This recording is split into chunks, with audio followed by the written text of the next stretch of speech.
Alors, nous sommes ici sur la console de la tribune et je vais vous mettre l'orgue en route. Vous allez entendre qu'on est ici au plus près de la machinerie et des tuyaux, ce qui fait que voilà, on a d'abord ce souffle continu, un petit peu comme une grosse bête qui ronronne doucement, qui est très agréable lorsqu'on est ici.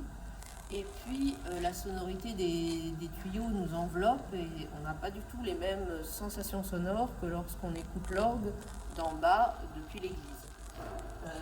Pour la petite histoire, actuellement, maintenant que l'électricité a été inventée, on peut jouer de l'orgue en autonomie, mais avant l'invention de l'électricité, pour jouer de l'orgue, il fallait au moins un souffleur pour souffler dans la tuyauterie.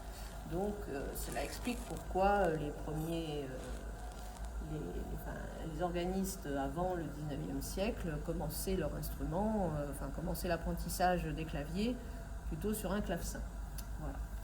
Alors nous allons écouter déjà les sonorités disponibles sur le premier clavier, qui est ici le clavier grand orgue. Le grand orgue, c'est le plus puissant, en général celui qui a le plus de jeux. Je vais vous faire entendre déjà tous les jeux doux, les jeux de fond, qui sont plutôt flûtés. Et on va commencer par les jeux de 8 pieds.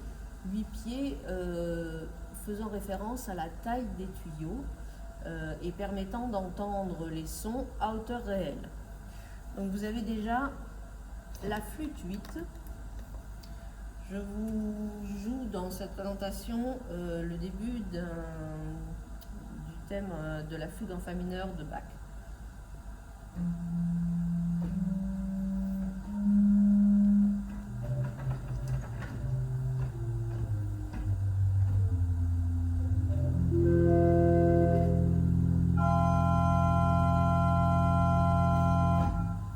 Vous voyez que la sonorité est très douce, très veloutée. Nous avons ensuite la montre 8.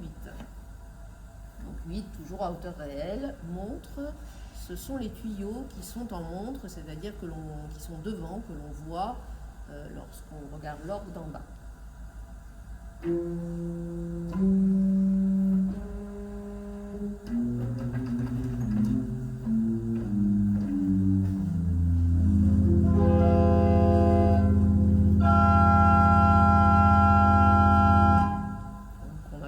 Une sonorité toujours douce, mais un petit peu plus puissante.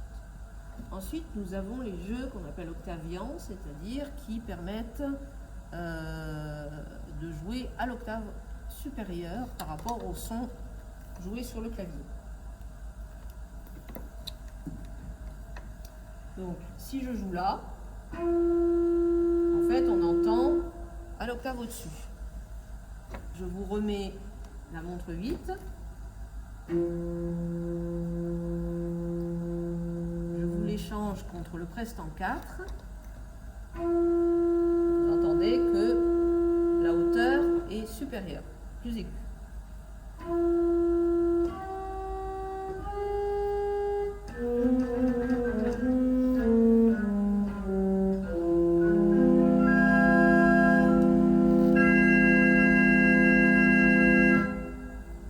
Dans le même esprit, mais encore plus aigu, je vais vous faire entendre la doublette 2.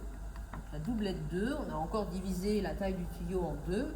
On est passé de 8, puis à 4, puis à 2. Et donc là, on n'est plus à une octave, mais à 2 octaves supérieures. Je vous joue le début, mais je vais vous faire entendre. Et là, on est vraiment dans l'aigu.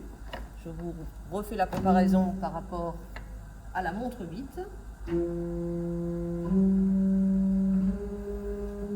remets la doublette. Et donc on est ici, une octave, 2 octaves.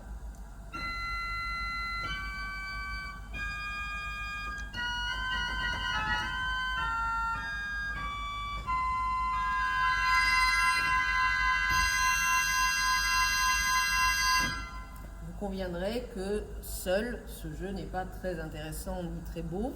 Par contre, Il peut donner du brillant. Si on file la métaphore picturale, c'est comme si on mettait un vernis sur les fonds humides qui étaient, eux, un petit peu, peut-être un petit peu trop discrets. Donc je vous mets avec la doublette 2 seulement.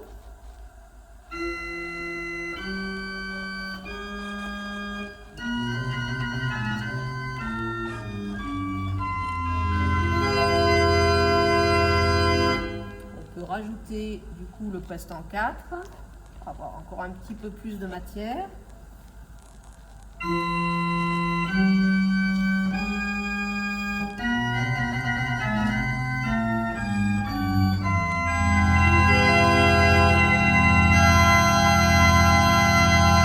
Donc plus de richesse sonore, évidemment, plus de puissance aussi.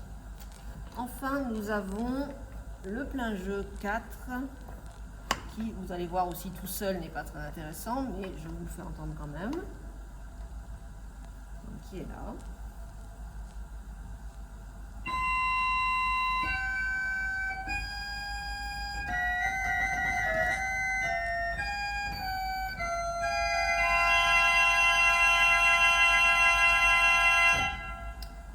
Donc le plein jeu est une sorte de mixture déjà faite, c'est-à-dire un mélange de son, et celui-là est quand même seul assez acide, disons, puisqu'il y a beaucoup de sons aigus.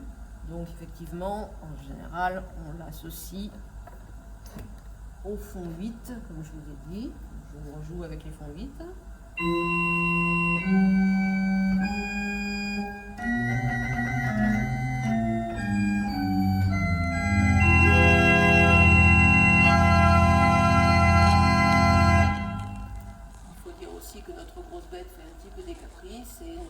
Absolument, ne met pas en branle tous les tuyaux qui devraient être mis en branle. Mais bon, chaque orgue a ses petites particularités. Enfin, donc là on a entendu les jeux doux, puis les jeux plus brillants. Enfin, nous avons un jeu qui est emprunté donc, à la pédale, voilà, qui est le jeu de trompette 8, donc toujours à hauteur réelle. Donc vous allez entendre le timbre beaucoup plus rugueux, beaucoup plus agressif, disons. Alors c'est un peu étrange sur un thème de fugue, mais enfin je vous le fais entendre quand même. C'est donc un jeu d'anches.